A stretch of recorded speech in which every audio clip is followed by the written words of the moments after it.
स्वागत है आपका लर्न विद मनोज में। आइए आज सुनते हैं एक नई कहानी। जेल। मृदुला जब मैजिस्ट्रेट की अदालत से जनाना जेल लौटी तो उसके चेहरे पर प्रसन्नता झलक रही थी। बरी हो जाने की गुलाबी उम्मीद उसके कपोलों पर चमक रही थी। उसे देखते ही राजनैतिक कैदियों के एक समूह ने उसे घेर लिया और पूछने लगी, कितने दिन की हुई? मृदुला ने विजय गर्व से मुस्कुराते हुए जवाब दिया, मैंने तो साफ साफ कह दिया कि मैंने धरना नहीं दिया। आप जो फैसला देना चाहे दीजिए। न मैंने किसी को रोका, न पकड़ा, न धक्का दिया और न ही किसी से मिन्नतें की। कोई ग्राहक मेरे सामने आया ही नहीं। हाँ, मैं दुकान पर खड़ी जरूर थी। वहां कई वॉलंटियर गिरफ्तार हो गए थे। जनता जमा हो गई थी तो मैं भी खड़ी हो गई। बस थानेदार ने आकर मुझे पकड़ लिया। क्षमा देवी, जो थोड़ी बहुत कानून जानती थी, बोली, मैजिस्ट्रेट पुलिस के बयान पर ही फैसला करेगा। मैं ऐसे कई मुकदमे देख चुकी हूँ। मृदुला ने तुरंत प्रतिवाद किया, मैंने पुलिस वालों की ऐसी की तैसी कर दी, वे भी याद रखेंगे। मैं तो शुरू में मुकदमे की कार्रवाई में भाग नहीं लेना चाहती थी, लेकिन जब मैंने देखा कि उनके गवाह खुलेआम झूठ बोल रहे हैं तो मुझसे रहा नहीं गया। मैंने खुद उनसे जिरह शुरू कर दी। मैं भी इतने दिनों से घास नहीं खोद रही थी। थोड़ा बहुत कानून मुझे भी आता है। पुलिस ने सोचा होगा कि ये तो कुछ बोलेगी नहीं, जो चाहेंगे कह देंगे। लेकिन जब मैंने सवाल दागने शुरू किए तो सब बगले झांकने लगे। तीनों गवाहों को मैंने झूठा साबित कर दिया। उसी वक्त पता नहीं कैसे मुझे हर सवाल खुद ब खुद सूझता गया। मैजिस्ट्रेट ने तो थानेदार को 2-3 बार फटकार भी लगाई। वो मेरे सवालों का जवाब दे ही नहीं पाया। जब थानेदार कोई जवाब देता तो मैजिस्ट्रेट झुंझलाकर बोल उठता, वह जो कुछ पूछ रही है उसी का जवाब दो, फालतू की बातें क्यों कर रहे हो? तब थानेदार का मुंह थोड़ा सा उतर जाता। मृदुला ने मुस्कुराते हुए कहा, मैंने सबका मुंह बंद कर दिया। अभी साहब ने फैसला सुनाया नहीं है, लेकिन मुझे पूरा विश्वास है कि मैं बरी हो जाऊंगी। मैं जेल से नहीं डरती, लेकिन बेवकूफ भी नहीं बनना चाहती। वहां हमारे मंत्री जी भी थे और बहुत सी बहनें भी। सबका यही कहना था कि तुम जरूर छूट जाओगी। लेकिन ये बातें सुनकर वहां की बाकी महिलाएं उसे द्वेष भरी नजरों से देखती हुई वहां से चली गई। उनमें किसी को साल भर की सजा मिली थी, किसी को 6 महीने की। उन्होंने अदालत के सामने एक शब्द भी नहीं कहा था। उनकी नीति यही कि पुलिस के आरोपों का जवाब देना अधर्म के बराबर है। मृदुला का पुलिस से सवाल जवाब करना उन्हें गलत और आंदोलन की आत्मा के विरुद्ध लगा। अगर उसे सजा हो जाती तो शायद वे उसे माफ कर देती, लेकिन अब अगर वह बरी हो गई तो उन्हें यह स्वीकार करना मुश्किल था। उसने कोई प्रायश्चित ही नहीं किया। दूर जाकर एक महिला ने व्यंग्य से कहा, अगर यही करना था तो हम भी छूट सकते थे। हमें तो यह दिखाना है कि हमें सरकार से, इस नौकरशाही से कोई उम्मीद नहीं है। यह तो क्षमा क्षमा मांग लेने जैसा है। गई थी धरना देने, लेकिन अब कहती है कि दुकान पर खड़ी थी। जब वॉलंटियर गिरफ्तार हो रहे थे तब वहां क्यों गई? अब कह रही है मैं धरने पर गई ही नहीं। ये तो साफ साफ क्षमा याचना है। तीसरी महिला मुंह बनाकर बोली, जेल में रहना कोई मजाक नहीं, बड़ा कलेजा चाहिए। उस वक्त तो वाहवाही लूटने आ गई, अब छूटने के लिए चालाकी कर रही हैं। ऐसी औरतों को तो राष्ट्रीय आंदोलनों से दूर ही रहना चाहिए। इनसे आंदोलन बदनाम होता है। अब केवल क्षमा देवी ही थी जो अब भी मृदुला के पास खड़ी थी, चिंता में डूबी हुई।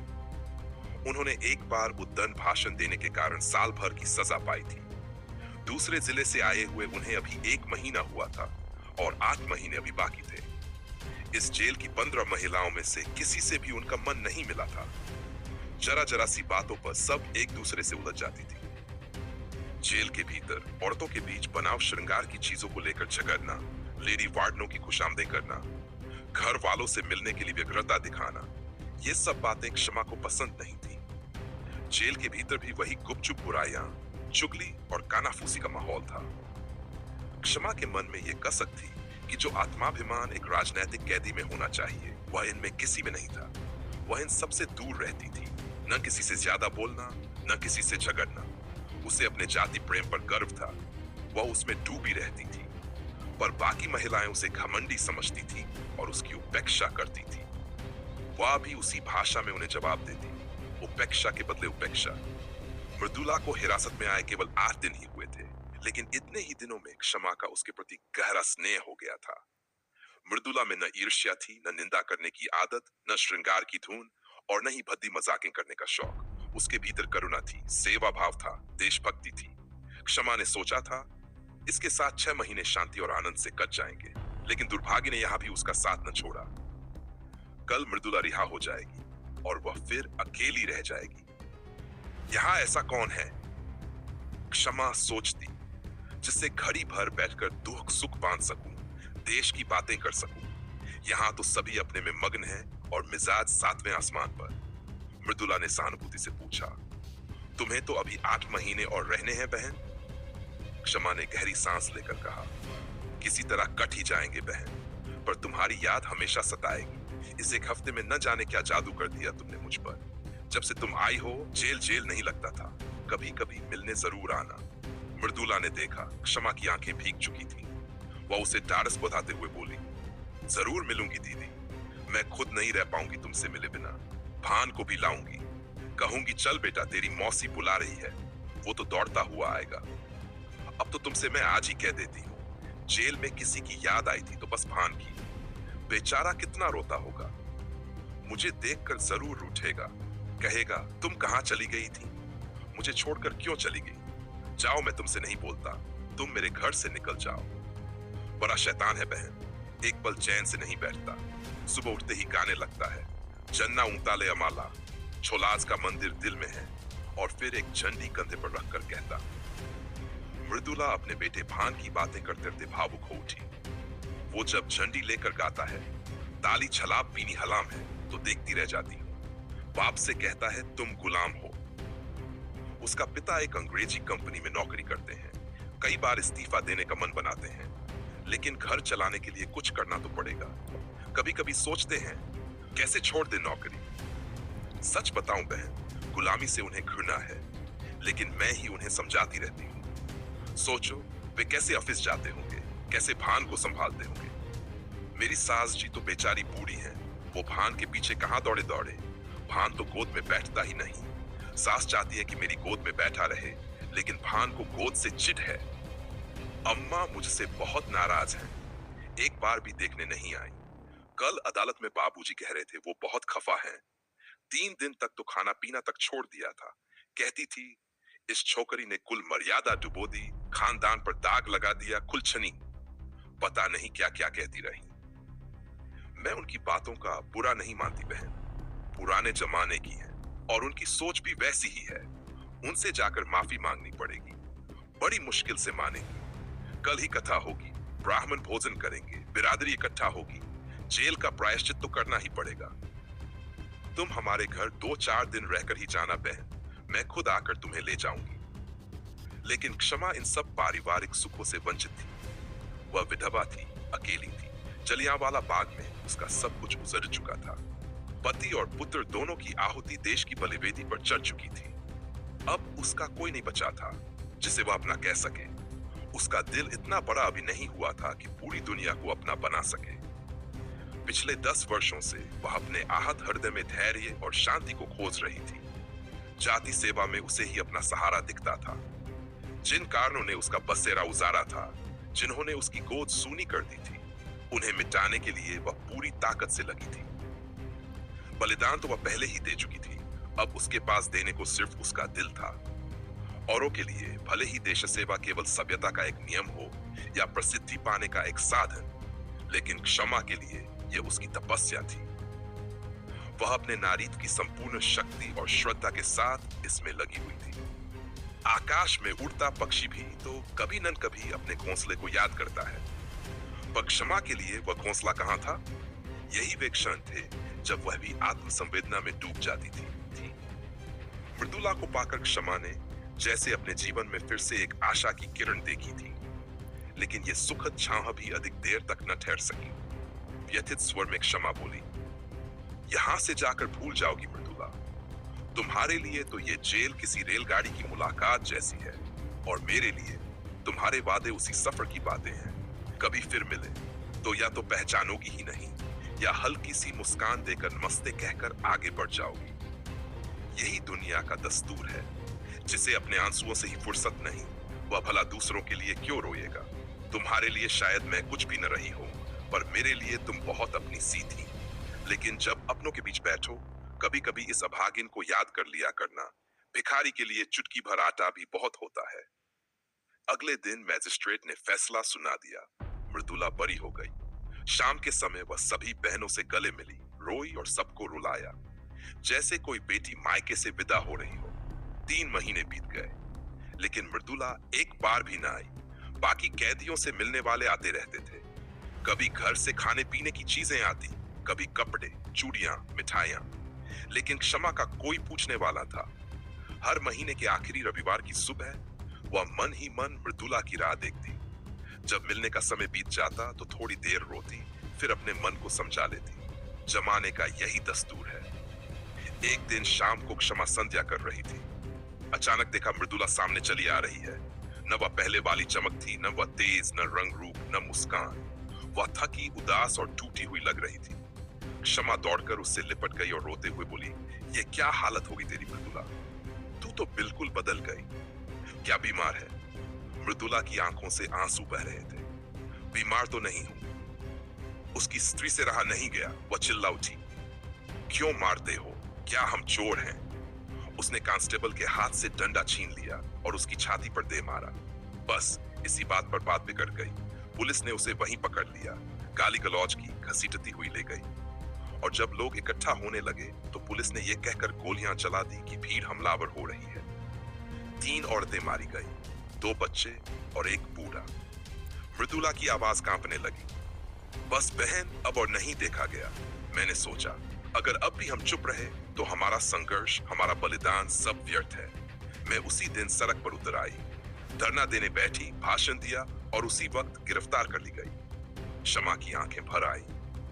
उसने मृदुला का हाथ थाम लिया और कहा, बहन, आज तू मेरी वही मृदुला बन गई है जिससे मैं पहली बार मिली थी, जिसकी आंखों में आंसू थे लेकिन हृदय में आग थी, जिसका मन करुणा से भरा था लेकिन आत्मा संघर्ष से झुकी नहीं थी। मृदुला मुस्कुराई, इस बार मैं भूलूंगी नहीं बहन। अब हम साथ हैं। इस जेल की दीवारें भी हमें अलग नहीं कर सकती। कहानी अभी आगे है कि बात यह है बहन कि हमदर्दी के सिवा जनता के पास और कुछ नहीं बचा। न हक है, न ताकत, न आवाज सुनने वाला कोई कान। पर इस बार शहर वालों ने चुप्पी नहीं साधी। शहर में जुलूस निकले, नारे गूंजे, हमला बोलो, जमींदारी खत्म करो, सरकारी आतंक मुर्दाबाद, किसानों की हत्या का बदला लिया जाएगा। छात्र सड़कों पर उतर आए, अखबारों ने लिखना शुरू किया, औरतों ने सभा की जिसमें मैंने भी भाषण दिया। बस उसी सभा में पुलिस आई, कहने लगी सभा गैर कानूनी है। हमने कहा, हम अपने मरे हुए भाइयों के लिए प्रार्थना कर रहे हैं, तो क्या आंसू बहाना भी जुर्म है? वो बोले, हाँ, जब आंसू सरकार के खिलाफ बहते हैं तो वह विद्रोह कहलाता है। हमने ना झुका सिर, ना रोका स्वर, और बस उसी क्षण गिरफ्तार कर लिया गया। क्षमा का चेहरा गंभीर हो उठा। अब तू मेरी सगी बहन बन गई है मृदुला। अब तू मेरे साथ नहीं, मेरे संघर्ष में है। अब ये जेल हमारा तपोवन है जहां हमारी साधना और भी प्रबल होगी। मृदुला की आंखों से आंसू बह निकले। हाँ दीदी, अब मैं इस मार्ग पर चल पड़ी हूँ जहां पीछे मुड़ना न संभव है, न उचित। अब तो जो होगा यहीं से होगा, इसी जेल से, इसी संघर्ष से। भान को छाती से चिपटाकर एक बार जोर से चीखी, हाय मेरा बच्चा, और मुंह के बल गिर पड़ी। मृदुला की आंखों से आंसू बहने लगे। उसने रुंधे गले से कहा, बहन, मेरे जीवन की सारी कहानी वही एक क्षण बन गया। संसार की सारी चेतना उसी चीख में समा गई। हर देश चला गया, माँ की चेतना चली गई, मैं अकेली रह गई। क्षमा उसे बाहों में भरकर सुबह उठी। तू अकेली नहीं है मृदुला, अब मैं हूँ, तेरी बहन हूँ, तेरी संगिनी हूँ। दोनों स्त्रियां आंसुओं में डूब गईं। एक का दुख दूसरी की शक्ति बन गया। मगर यह सोचकर रुक गई कि अगर मैं भी चली गई तो उस आत्म बलिदान की गाथा कौन सुनाएगा? कौन बताएगा कि कैसे एक माँ, एक पिता और एक नन्हा बालक देश की बलिवेदी पर हंसते हंसते चढ़ गए? कौन बताएगा कि अत्याचार के खिलाफ आम जन भी कितनी महानता दिखा सकता है? मैंने अपने आंसू पी लिए बहन। उस दिन पहली बार समझ में आया कि जीवन केवल जीने का नाम नहीं है, बल्कि कुछ कर गुजरने का नाम है। वह करुण दृश्य, वह धधकती चिता, वह तिल तिल कर मिटता हुआ मेरा संसार, इन्हीं से मेरी नई जिंदगी का जन्म हुआ। अब मेरे लिए रोने का समय नहीं है क्षमा। अब मैं अपने आंसुओं से दूसरों के दर्द को धोने आई हूं। मैं तुम्हारे पास इसीलिए आई हूं कि तुम्हें बता सकूं, त्याग कभी व्यर्थ नहीं जाता और प्रेम, बलिदान और संघर्ष ही जीवन की सच्ची पूंजी है। हम लोग जुलूस में निकले। बहन, उस समय ऐसा जान पड़ता था कि नगर के पत्थर तक हमारे साथ हैं। प्रत्येक द्वार पर, प्रत्येक छज्जे पर, प्रत्येक वृक्ष की छांव में जनता खड़ी हुई थी। कुछ सिर झुकाए, कुछ आंखों में आंसू लिए, कुछ दोनों हाथ उठाकर आशीर्वाद दे रहे थे। हमारे साथ कोई झंडा नहीं था, कोई बाजा नहीं था, कोई शोर नहीं था, केवल मौन था। वह मौन जिसमें वाणी से कहीं अधिक बल होता है। सैकड़ों स्त्रियां, युवतियां, वृद्धाएं, विधवाएं सब उस जुलूस में सम्मिलित थी। हमारा पथ कांटीला था, कांटे भी बिछे हुए थे, मगर हमने अपने पैरों से उन कांटों को फूल बना दिया। हमें किसी चीख पुकार की आवश्यकता न थी। हमारी आंखों से आंसू बह रहे थे, हमारे मनों में आग जल रही थी और हमारा मौन बोल रहा था। सड़क के मोड़ पर पुलिस की दीवार थी। उन्होंने रास्ता रोका हुआ था। हमारे नेता ने, जो एक वृद्ध महिला थी, उनसे विनय से कहा, हमें जाने दीजिए, हम केवल मौन श्रद्धांजलि देने जा रहे हैं। मगर उन्हें आदेश मिला था रोकने का और उन्होंने हमें रोका। लाठियां उठी और फिर वही दृश्य दोहराया गया, आक्रोश, पीड़ा, संघर्ष और बलिदान। मगर बहन, ये सब व्यर्थ नहीं गया। अब जनता जाग रही है। वह सच्चे शत्रु और मित्र को पहचानने लगी है। अब वह चुप नहीं रहेगी। अब वह अपनी पीड़ा की भाषा बोलना सीख गई है। और मैं एक क्षत्रिय होकर इस संग्राम में पीछे नहीं हटूंगी। मैं भी उसी भारत का निर्माण करूंगी जिसकी नींव में शहीदों का लहू बह रहा है। बहन, जब पुलिस ने मेरा वारंट दिखाया तो एक क्षण को लगा जैसे समय थम गया हो, लेकिन उसी पल मेरे भीतर एक नई चेतना जाग उठी। मैंने वह कागज हाथ में लिया, उसे देखा और मुस्कुरा दी, जैसे कोई सौगंध पत्र हो, कोई विजय का संदेश। मैंने भीड़ की ओर देखा। वो 50,000 आंखें मुझे ताक रही थी। कुछ में आंसू थे, कुछ में गर्व, कुछ में गुस्सा और कुछ में प्रार्थना। सबने एक साथ सिर हिलाया, जैसे कह रहे हो, जाओ, तुम अकेली नहीं हो, हम सब तुम्हारे साथ हैं। पुलिस मुझे ले गई। रास्ते भर मेरे हाथों में हथकड़ियां थी, मगर मेरी आत्मा मुक्त थी। जिस बैरक में मुझे रखा गया, वहां दीवारें थी, सलाखें थी, अंधेरा था, लेकिन मेरे भीतर एक सूर्य उदय हो रहा था। मैं जानती थी, ये अंधेरा स्थायी नहीं है, ये मेरी शक्ति की परीक्षा है। बहन, सच कहूं तो मुझे गर्व हो रहा था कि मैं भी उस कतार में आ गई थी, जिनकी मुहरें इतिहास में लगती है, जिनकी कहानियां पीढ़ियों तक सुनाई जाती है। जेल मेरे लिए तपोवन बन गया। वहां मैं दिन रात सोचती, लिखती, बहनों को जागृत करती। हर नई कैदी से मेरी बात होती। वो मुझे दीदी कहती, मैं उन्हें लक्ष्य बताती। वहां बंद होकर भी मैं हजारों दिलों से जुड़ गई। जेल मेरी पराजय नहीं, मेरी विजय थी। एक दिन जब सूरज की किरणें दीवारों पर पड़ी और किसी ने दरवाजा खोलकर कहा, तुम्हारी रिहाई का आदेश आ गया है, तो मैं मुस्कुराई। बाहर निकलते ही वही भीड़, वही चेहरों का सैलाब, वही जोशीले नारे और वही विश्वास, जैसे एक बार फिर मैं जनता के हृदय पर लौट आई थी। अब मेरा संकल्प और दृढ़ हो गया है। बहन, ये लड़ाई किसी एक की नहीं है, ये हमारी सबकी है। ये केवल सत्ता परिवर्तन की नहीं, ये आत्मा की मुक्ति की लड़ाई है। और जब तक एक भी क्षत्रिय, एक भी गरीब, एक भी असहाय अन्याय का शिकार है, तब तक हमें लड़ते रहना होगा। यही मेरी तपस्या है, यही मेरा धर्म है। अन्य देवियां भी आ पहुंची और मृदुला सबसे गले मिलने लगी। फिर भारत माता की जय की गगनभेदी ध्वनि जेल की दीवारों को चीरती हुई आकाश में गूंज उठी। आज के लिए बस इतना ही। अगर आपको यह कहानी पसंद आई हो तो एक लाइक जरूर करें, और यदि आप चैनल पर नए हैं तो सब्सक्राइब करना न भूलें।